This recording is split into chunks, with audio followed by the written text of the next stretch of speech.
بلاحظ على مواقع التواصل الاجتماعي بيبقى فيه أخبار موجودة على المستوى العالمي، وبعض الناس بتبدأ تتوجس منها إيه ده، إيه اللي بيحصل؟ طب احنا عندنا مشكلة ولا لأ؟ واحد من هذه الموضوعات ما أثير خلال الفترة الماضية في عدد من الدول إن في دواء كحة بتاع الأطفال أدى إلى وفاة حوالي 300 طفل.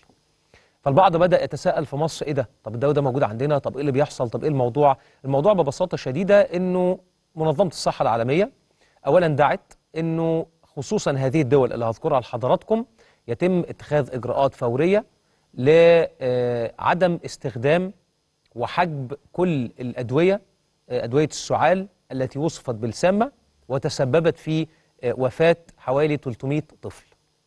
مين من هذه الدول المشار إليها؟ الحقيقة أنه المنظمة قالت أنه في 300 طفل بالفعل، معظمهم أقل من 5 سنوات، توفوا في جامبيا، في إندونيسيا، وفي أوزبكستان خلال العام الماضي بسبب مشاكل في الكلى ناتجة عن استخدام هذه الأدوية المشار إليها. وأشارت المنظمة إلى أن هذا الدواء المتاح دون وصفة طبية في هذه الدول بيحتوي على مستويات عالية من مادة اسمها إيثيلين جلايكول أو جلايكول، خلاص؟ وهي بتعتبر مواد سامة، مواد كيميائية سامة، ويمكن أن تكون قاتلة حتى لو تم تناولها بكميات صغيرة. طيب هل ده جزء من المواصفة اللي موجودة لهذا الدواء؟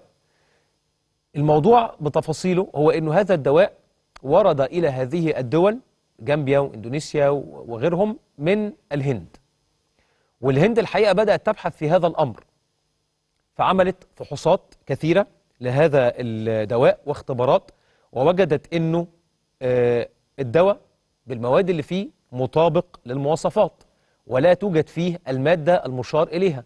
الله، أما المادة دي طلعت منين؟ وفقا لتقرير BBC اللي موجود قدام حضراتكم، هو نوع من التلوث.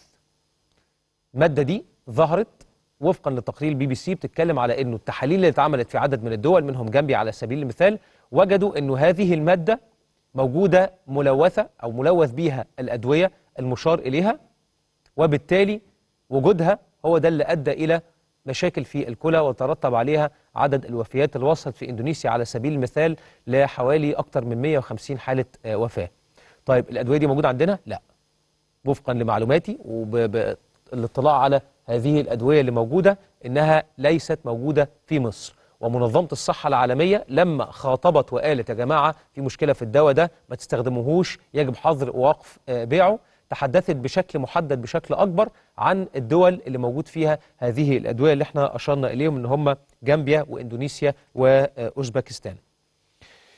فحبيت يعني أطمن حضراتكم على إنه حتى الآن وحسب معلوماتي وحسب تقرير منظمة الصحة العالمية وتقرير BBC إنه هذه النوعية من الأدوية مش موجودة في مصر.